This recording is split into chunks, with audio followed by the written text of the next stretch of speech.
حاجات عمري في حياتي ما كنت اتخيل ان انا احطها على بعض خالص خالص خالص خالص خالص خالص خالص خالص خالص خالص خالص.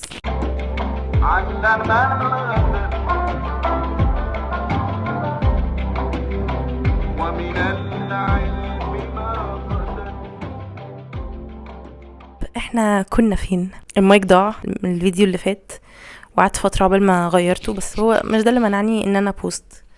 بس ما علينا، يعني لو انتوا شفتوش الفيديو اللي فات ده بارت 2 منه.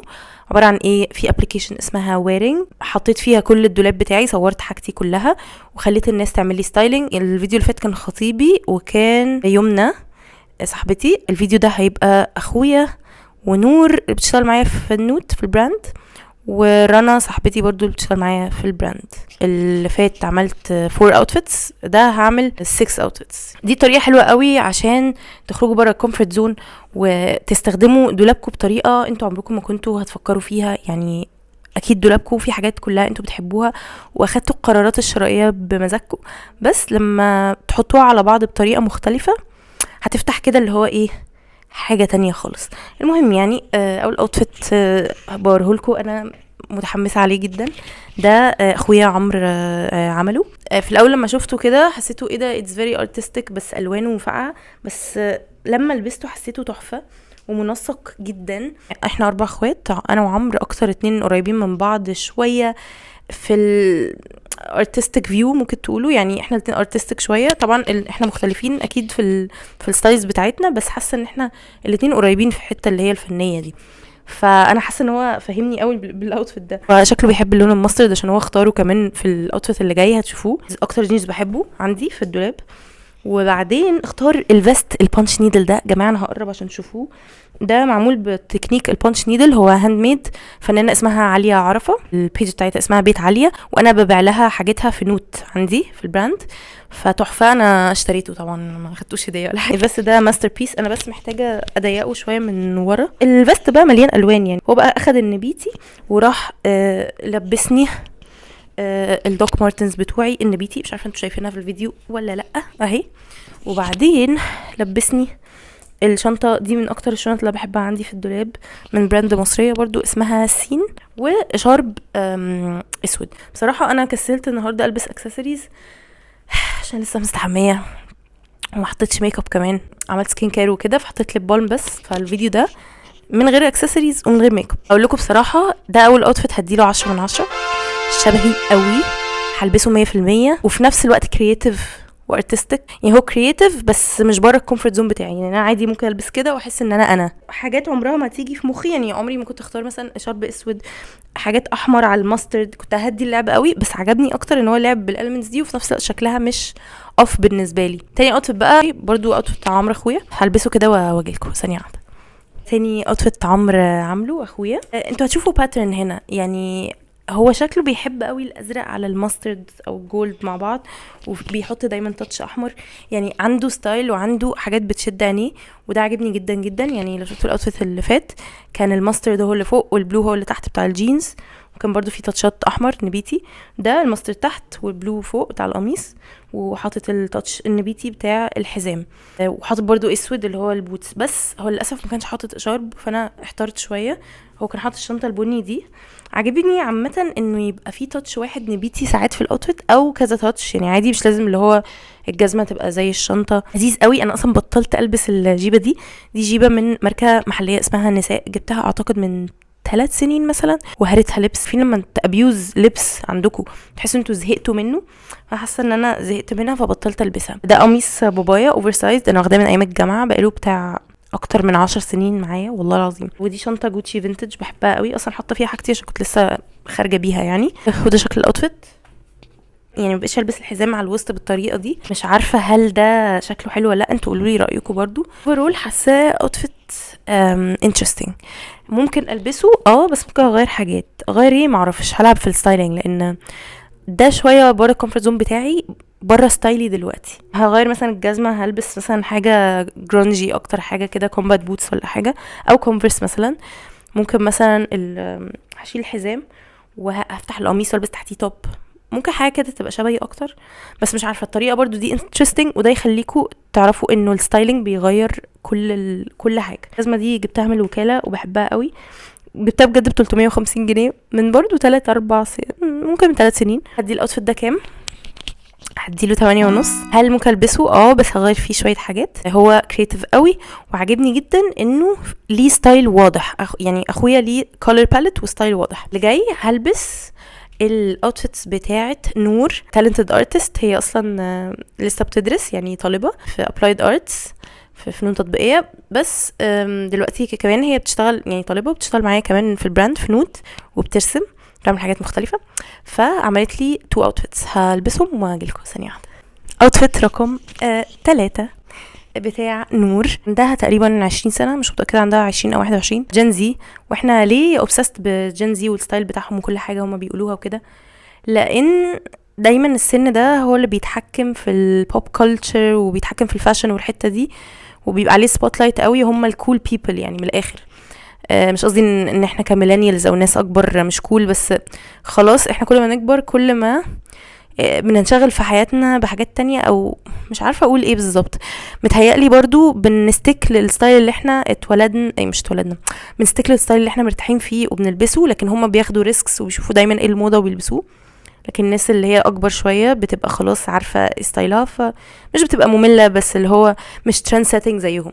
المهم يعني مش عارفه، هو الموضوع انترستنج، ممكن يعني اعمل عليه فيديو. بس نور اختارت لي اللبس ده. واصلا نور بما ان هي جنزي، هي انا بحس ستايلها فيه كده تاتش فينتج، يعني ساعات بتبقى لابسه مثلا شنطه كده تقول دي كانت بتاعت مامتي، سكارف ده كان بتاع خالتي، حاجات كده. فعندها كده تاتش فينتج.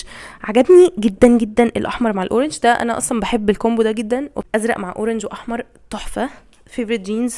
لبستني الحزام بتاع سامي امين اللي لونه كحلي. الحزام ده في الفيديو بتاع حاجات انا ندمت ان انا اشتريتها، مش عشان هو مش حلو، هو بالعكس هو تحفه، بس عشان للاسف انا مش بلبسه كتير.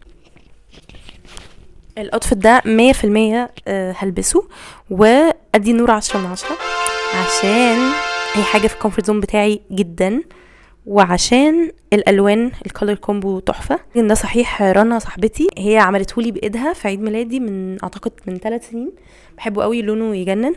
ودي شنطتي برضو بتاع سامي امين والدوك مارتنز النبيتي.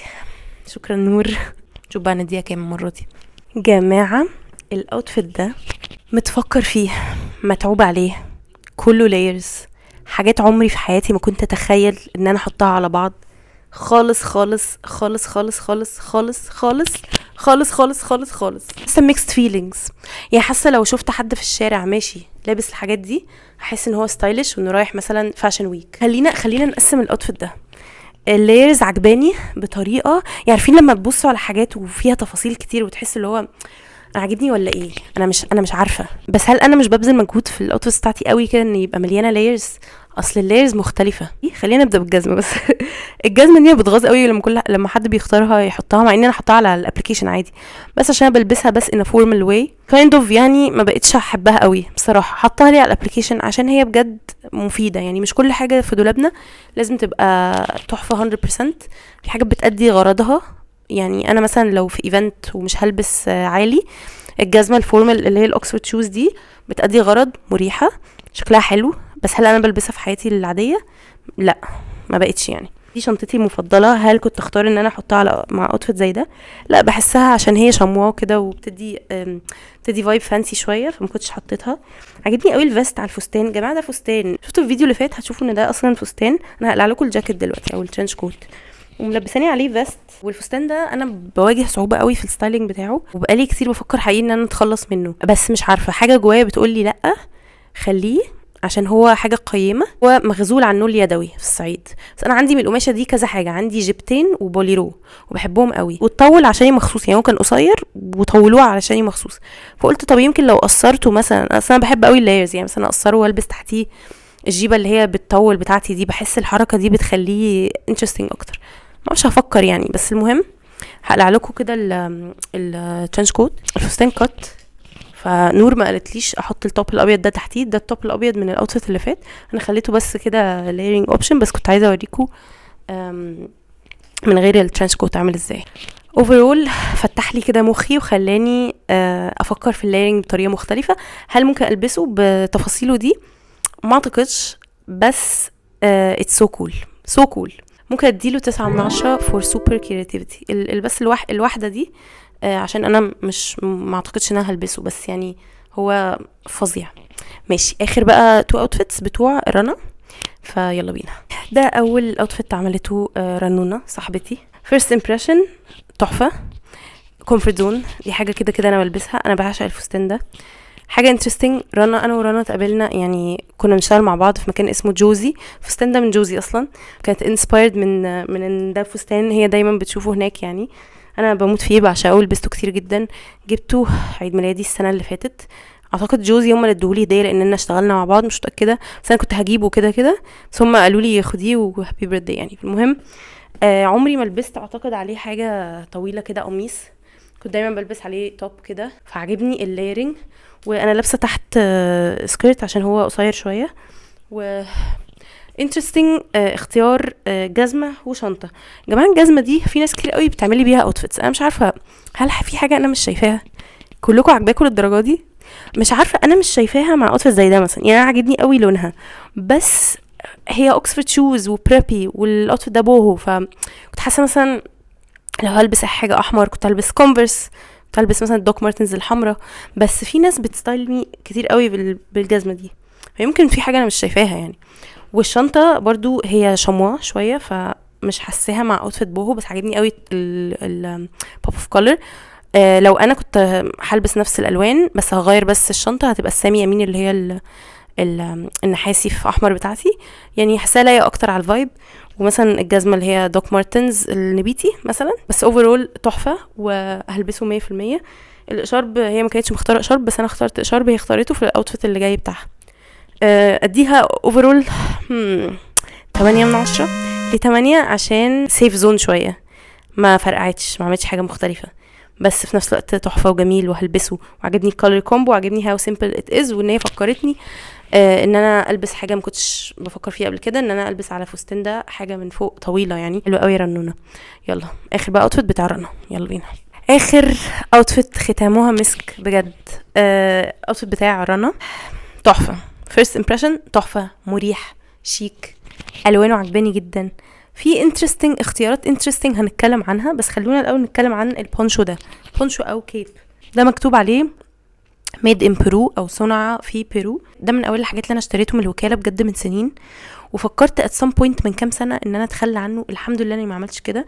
فكرت عشان ما كنتش بلبسه، عشان هو زي ما انتوا شايفين يعني اولا هو صوف، اللايرنج بتاعه لازم يبقى معين قوي عشان ما تتحروش او تبردوا، فكنت بستسهل الصراحه. وكمان الشنطه بصوا الشنط عليه بتبقى كده، او لازم امسك شنطه كده عشان هو يبان، فكنت بستسهل الصراحه. بس هو تحفه وستايلي جدا.